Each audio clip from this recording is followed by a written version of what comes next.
What's good, YouTube? Robin Banks here, and I got a huge Pokemon X and Y Wi-Fi battle for you guys. I have a match against the Gen 1er himself, the KingNappy. Dude has over 69,000 subs. He's a great YouTuber. He's entertaining as fuck. I'm gonna leave his link in the description. I kinda don't have to, but I'm gonna do it anyways because you probably know about him.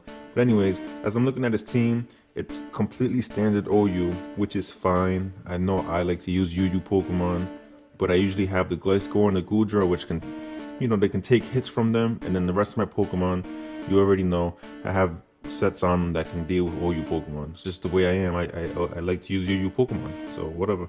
So yeah, looking at his team, there's a lot of threats. I'm pretty much scared of everything on his team besides the Ferrothorn, and yeah, that's pretty much the only thing that I know I can take on completely no matter what.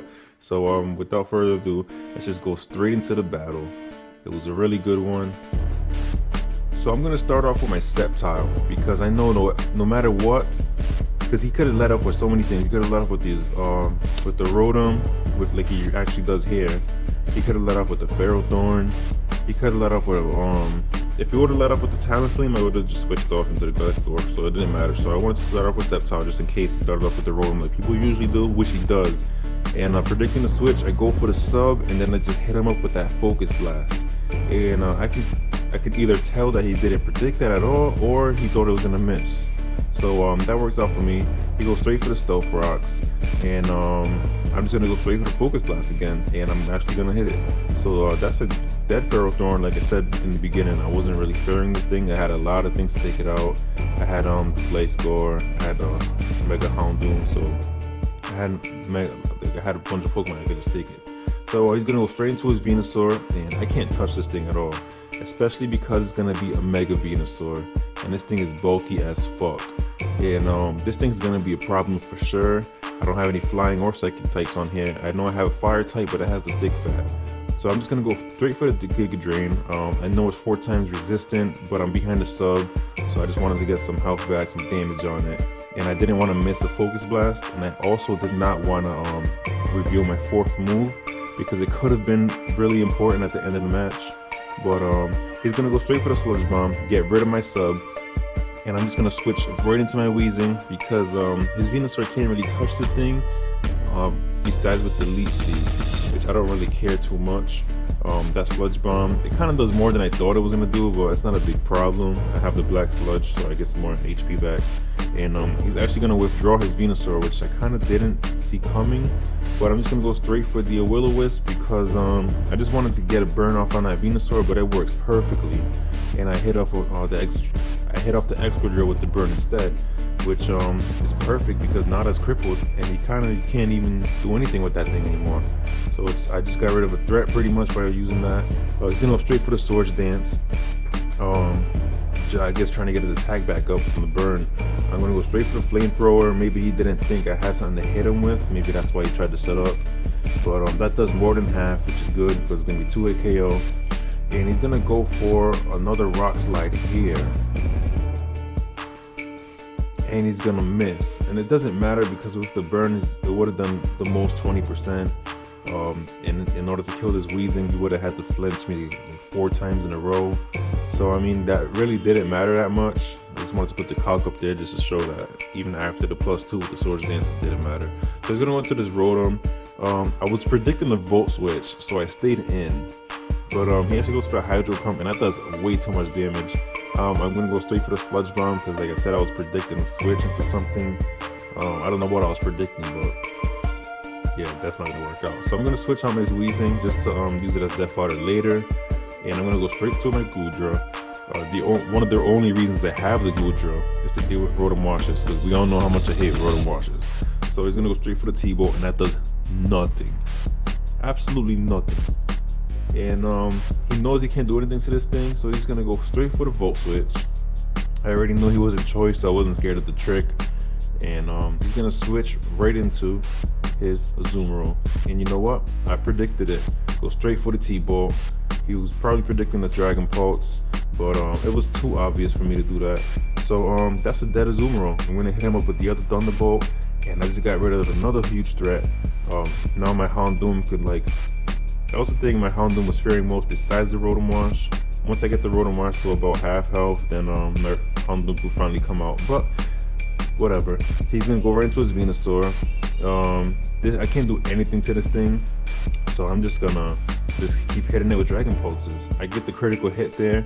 It kind of didn't matter because this thing's just bulky as fuck, and he's gonna come up, hit me with the Toxic, and I'm just gonna keep Dragon Pulsing.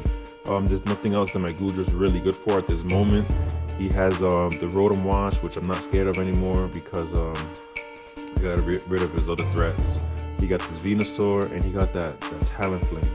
So he's gonna go for the Leech Seed, going for the Toxic Leech Seed stall. I'm gonna hit him up with the Dragon Pulse, and I'm just gonna get rid of it. And that's the dead Mega Venusaur. And this is where the match gets really interesting. It gets a little annoying, but yeah, Talonflame, the motherfucking bane to my existence. He's gonna hit me straight up with that Brave Bird, and you already know it's gonna take me out. It's a fucking Talonflame. So he's gonna take out my Goodra, and here I kind of don't have plans to get rid of this thing, and I probably should have prepared better for it. I'm just gonna go straight into my Weezing, that's Death Fodder, just to get more recoil off on, from the Brave Bird, which is really stupid. It really was stupid. There was no reason to Death Fodder my Weezing right now because it's not gonna get anything off of recoil because it was at low health. That was just a stupid move, honestly. So now I have a little plan here. So after these leftovers recovery, I'm gonna send out my Feraligatr, and I'm planning to survive with Brave Bird and then hit him up with the Waterfall. And here we go. He's gonna go straight for the Brave Bird, and of course he's gonna get the crit.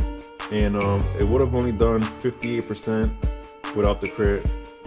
With the crit, it had a 6% chance of killing. Of course, 6%, and I still get taken out. But it's kind of my fault because it wasn't bred at 31 defense EVs. If it would have been, even with the crit, it would have done 83%. So that was my fault for being lazy with my breeding. It only had speed, attack, and HP IVs. So that's kind of my fault for not breeding a 5 IV Totodile, but whatever, I digress. Here I just go for the Protect, pretty much to show him that I do have the Protect. That's gonna matter later. I made it seem like I went for the Protect so that I can get my poison heal, but that's not why I went for it. So I went for the Protect, I got my poison heal going. He hits me up with the Brave Bird. That does way too much. I'm gonna hit him up with the Ice Fang because that's like the only move I can hit him with at the moment. And it does a decent chunk. It's not too bad. And knowing that the Talonflame's in low health, here's where I make a pretty good prediction. This has worked in Showdown a bunch of times. That's why I went for the risky move. But he's gonna go for the Roost, and you already know what's coming. I went for the EQ. That's right, the predictions. Hit him with the EQ. That's a dead Talonflame. And yeah, that's pretty much gonna be game now because the last thing he has left is Rotom Wash. I got this, I believe my Houndoom still, yeah, I haven't even used Houndoom in this match. And I got my Sceptile, which is faster, so I already know I can take it out. So I'm just gonna leave my Gliscorian to die. He did his job, got rid of that Talonflame. And I'm just gonna go right into the way the match started. I'm gonna go with the Sceptile. And I'm just gonna hit him up with that Giga Drain, and that's gonna be a good game. That was a good game, KingNappy. Like I said, if you for some reason don't already have him subbed, which I highly doubt, but if you don't, go sub to his channel. Thank you guys for 200 subs. Should be more coming on the way. I got a lot of battles stored on my versus recorder. I'm kind of debating whether or not to just record on my low quality because I don't have a capture card, and I can't keep hitting on my boy all the time to be recording my battles for me because that's I don't want to do that. So I might just start doing some low quality videos. Let me know in the comments if it's gonna bother you guys or not. But I have some really good battles on my versus recorder that's just been sitting there for a while. So let me know in the comments if that's gonna matter to you guys that much. And leave a like, a comment, make sure you subscribe, and I should be having more content for you guys soon. All right.